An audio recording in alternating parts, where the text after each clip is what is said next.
Well, folks, it finally happened. Donald Trump has lost the 2020 presidential election. Biden will become the 46th president of the United States. This is an incredibly exciting change, especially if you are seeking a green card or a visa, or one of your loved ones is, or you work for a company that's trying to hire a foreign national. Anyone who has anything to do with immigration has been waiting for this moment for the last 4 years. Today, I'm going to outline what I consider to be the 10 biggest changes that we can expect from President Biden.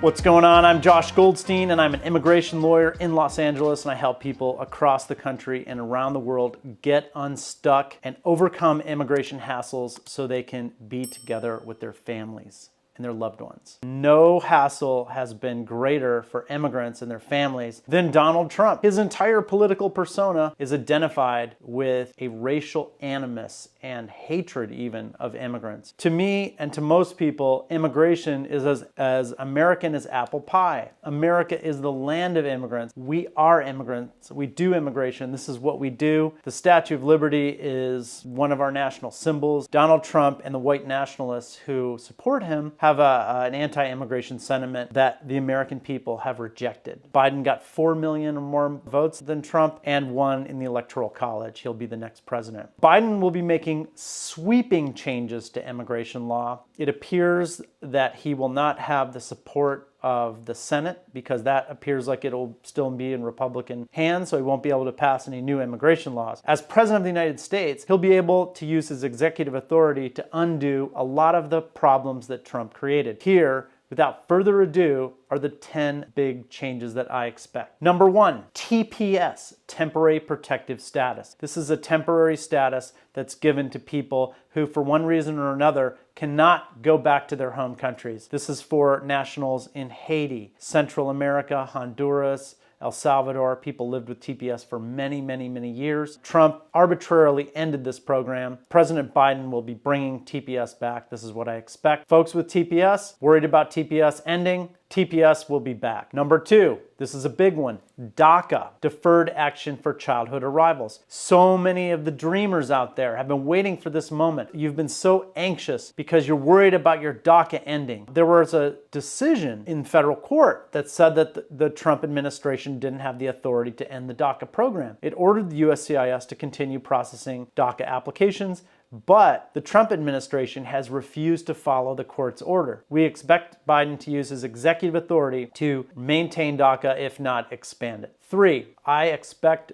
Biden will scrap the public charge rule. Trump administration used its authority to come up with this new rule that would make it like a wealth test to see who can come into the United States. And they came out with this new form and they embedded it into the immigration laws. And the legality of this was highly subject to legal challenges. There was litigation about whether public charge rules could stay into place. And then we got into kind of a wax on, wax off situation where one court would strike down public charge and then a higher court would reinstate it, and nobody was really sure where things were going with the public charge rule. President Biden will scrap Trump's wealth test public charge rules entirely and look for him to maybe loosen the rules, but that public charge rule is going to be out the window. Number 4, filing fee increases. The Trump administration jacked up the filing fees significantly. The filing fee to become a naturalized U.S. citizen went up nearly 100%. I think it was like 80%. And the filing fee increases, like everything else, were subject to litigation. Those filing fee increases have been put on hold.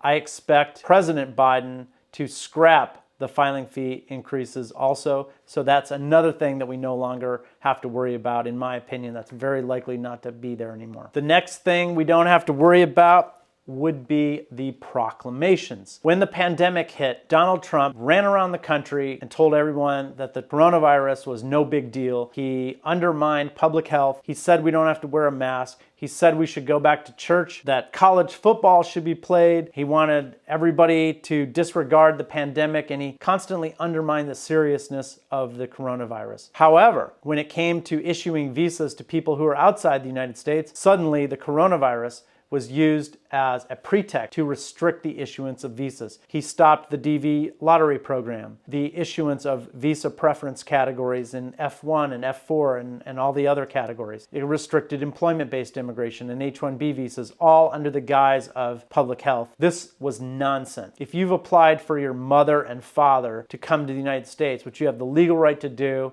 as a U.S. citizen, the notion that your mother and father would have some impact on the labor market in the United States is absurd. Biden is going to get rid of these proclamations entirely. Number 6, K-1 visas. The Trump administration in March made a decision arbitrarily to just stop processing K-1 visas. All those K-1 visas cases were basically stuck. They made this decision. It was very murky. They didn't really tell anyone about it. They just said, well, this is no longer a priority for us, so we're not going to process and issue K-1 visas. This decision was never something that they announced. It was all hidden, entirely a violation of the law. I filed countless lawsuits against the Trump administration to help K-1 visa holders, people seeking K-1 visas, to avoid this sort of delay. We challenged those legal delays and we got K-1 visas issued. Biden is going to build a functioning visa processing system, and hopefully the K-1 visas will begin to move once he takes office. The 7th change that I expect to see from President Biden is that he will do away with the Muslim ban. Donald Trump, when he was running for president in 2016, he said that we need to ban all Muslims from the United States. When he said that, everybody thought that it was crazy, like this was completely illegal. Discrimination based on Islamophobia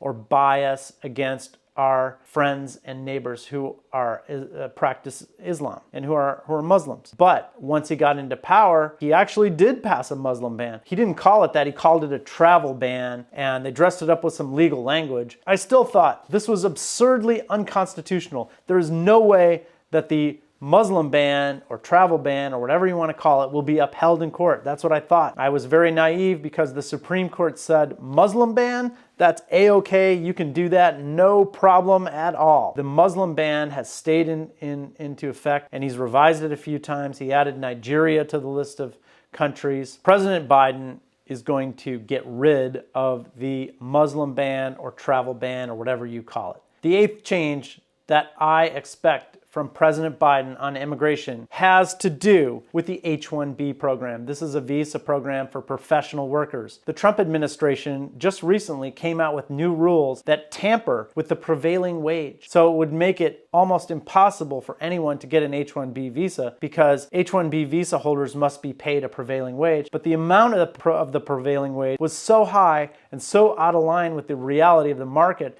that practically nobody would get the H-1B visa or qualify for it. This has been subject to litigation. It's in the courts right now. Biden is going to revise that and eliminate that. H-1B visa holders and companies that rely on H-1B visa workers should feel some relief on that issue. Number 9, processing times. Under Trump, the processing times for all types of immigration cases has slowed down tremendously. Some of that is naturally due to the pandemic. You gotta wonder when USCIS is run by Ken Cuccinelli, who despises immigrants, and Mike Pompeo is running the State Department, the agency that issues visas, and he also shares Trump's animus towards immigrants. Neither of those people are particularly competent, and neither of them care whether people get the visas or the green cards that they deserve. And they've run those two agencies practically into the ground. We see processing times that are out of line with anything I've seen in my career. We used to get work permits in 4 months for people,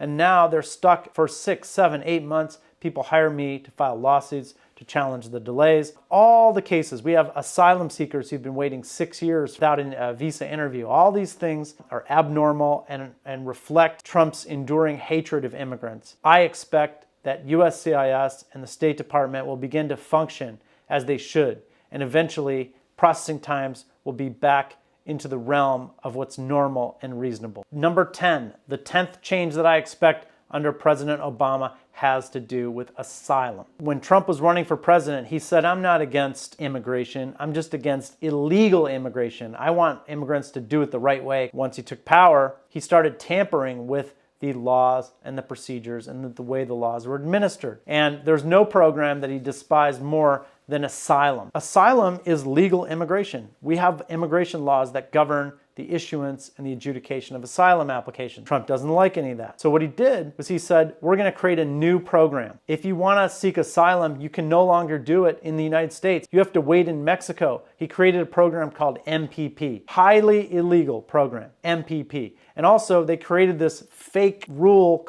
that we've come to refer to as metering, where you go to the border to apply for asylum, which is your legal right under US immigration law and international law. But instead of being allowed to apply for asylum, they meter you in. They say, well, the border's closed today. You can't apply for asylum. You have to come back later. And they only let certain people apply for asylum over time. Biden will administer asylum applications as per the rule of law. And I think that everyone who seeks asylum will be able to do so in a legal manner under the Biden administration. Those are the 10 changes that I most expect from President Biden. He's going to use his executive authority to get the rule of law back into place when it comes to immigration law. I'm tremendously excited about these changes. There'll be real opportunities for people. It's just a wonderful thing. I'm tired from fighting the Trump administration for the last 4 years, and I'm ready to see some positive changes. I look forward to helping you and your families with this. If you need anything, I'm here for you.